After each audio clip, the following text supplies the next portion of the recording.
తప్పుడు ఆహారపు అలవాట్లు, చెడు జీవనశైలి కారణంగా పెద్ద సంఖ్యలో ప్రజలు అనారోగ్యానికి గురవుతున్నారు. ఈ వ్యాధుల్లో మధుమేహం కూడా ఒకటి. ఈ వ్యాధితో బాధపడుతున్న రోగులు వారి ఆహారాన్ని సరిదిద్దడం చాలా ముఖ్యం.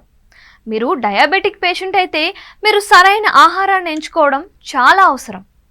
ఆహారపు అలవాట్ల వల్ల షుగర్ లెవెల్ పెరుగుతూ ఉంటుంది, అలాగే తగ్గుతుంది కూడా. ప్యాంక్రియాస్లో ఇన్సులిన్ హార్మోన్ ఉత్పత్తి కానప్పుడు మీ జీర్ణ వ్యవస్థ చక్కెరను జీర్ణం చేయలేనప్పుడు మధుమేహాన్ని నియంత్రించడం చాలా కష్టమవుతుంది.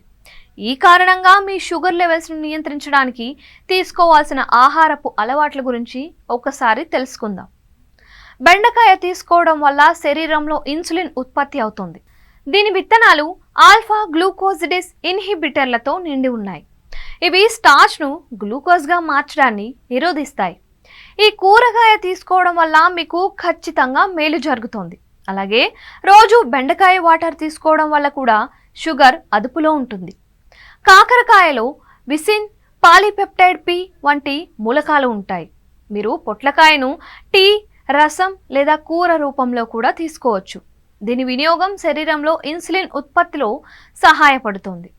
ఇది చక్కెర స్థాయిని కూడా అదుపులో ఉంచుతుంది. అలాగే మెంతులు రక్తంలో చక్కెర స్థాయిని తగ్గించి ట్రిగోనెలిన్ అనే మూలకాన్ని కలిగి ఉంటాయి. మీరు డయాబెటిక్ పేషెంట్ అయితే ప్రతిరోజు ఉదయం మెంతి నీటిని తీసుకోవడం వల్ల మీకు మేలు చేకూరుతుంది.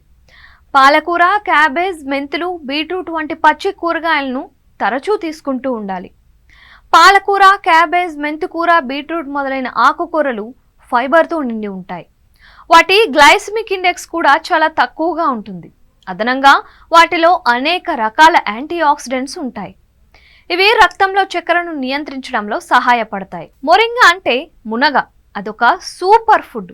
ఇది ఇన్సులిన్ నిరోధకతను తగ్గించడానికి, బరువు తగ్గడానికి పనిచేస్తుంది. రోజు మీ ఆహారంలో 1 చెంచా మొరింగా పొడిని చేర్చుకోండి.